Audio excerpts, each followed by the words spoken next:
So on September 20th of 2019, I was driving up I-45 from running some errands and I saw smoke. And thought it looked pretty far away, like it didn't occur to me that anything might be wrong with anything related to me. And while I was looking at it, I got a phone call that said the church was on fire and that I needed to get there. And luckily, I was very, very close and got here. I got a text from somebody, I can't even remember who. Yeah, with a picture of the flames. And I just kept staring at it thinking, this is a surreal moment. This can't be true. The fire burned for probably an hour or so, but it was a 2-alarm fire, which meant that at one point there were almost 100 firefighters. By the time we drove over later in the day, the flames had died down, the fire trucks were gone. And we just stood there and looked at a smoldering heap of a building, and it was rough. The copper roof on the entire south end of the building was gone, and the walls had come down to about the floor level on the second floor, and there was smoke and water and fire and soot damage throughout our entire building. And it was really daunting, wondering like what happens next and not really understanding. I don't think anyone quite understood at that moment how bad it was. We knew the sanctuary was still standing, but how bad was the smoke damage? When, might things be better?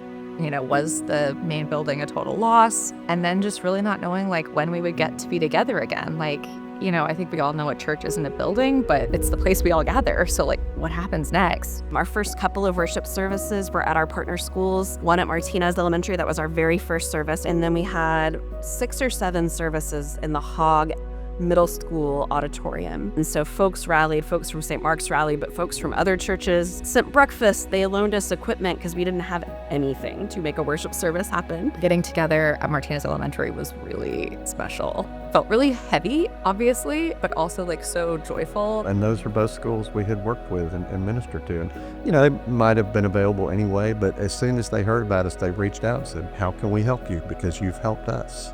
Yeah. And there were blessings to be found in it. It was a horrible thing, and yet the crisis has a way of bringing people together. It did give us an opportunity to remodel that building in a way that works so much better now. But the fact remains, it was pretty awful.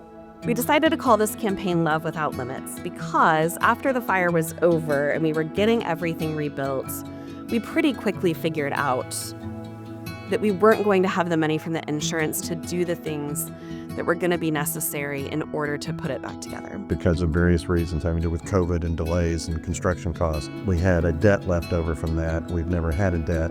This is the biggest capital campaign we've ever had by a factor of about 2. And so we knew that and immediately talked to our financial partner at Texas Methodist Foundation. And we were very fortunate to have skilled folks working with us, both volunteers from the church and the professionals that we contracted with, to help us participate in a historic designation tax credit program. Ideally, we would love to eliminate that debt entirely because we feel like we are so well positioned in every other area of our life together to be exactly who God has called us to be as a community.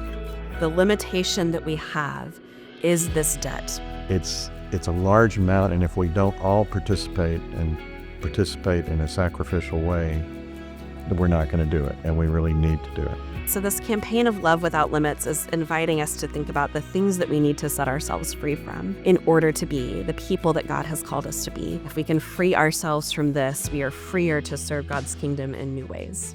Loving without limits means to be completely giving as much as you can of yourself and your time and your monetary possessions. And it means trusting in God that everything will be taken care of in all those ways as well. It acknowledges the general culture of this church, which is to love without limits, everybody, regardless of their race, of their sexual preference, of their gender. That's really kind of a theme of who we are. I think loving without limits really means for me like taking away this kind of burden that we have right now. That means we have to sometimes say no to things we don't want to say no to because we have to be, good stewards of the funds and associated with the church. And so I think for me, loving without limits is removing that so that we can do all of the things that we know we're called to do and that we see in this community and in this world that we want to be a part of. And I think this time and this place, we are uniquely suited to do those things. I've always thought that as people of God, we are called to do things for other people, to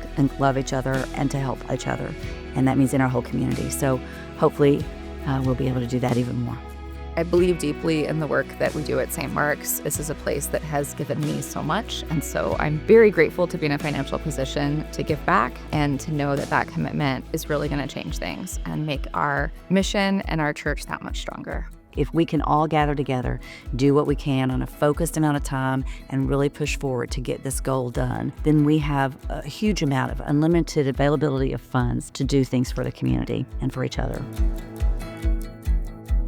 It's important that this church be able to continue.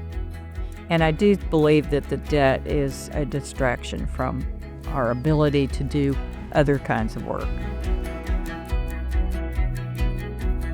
I look around and we are not a church with a lot of extremely wealthy people who can write large checks. And yet when everybody comes together and stretches a little bit, it's amazing what we can do. Every time that happens, I see God at work in that.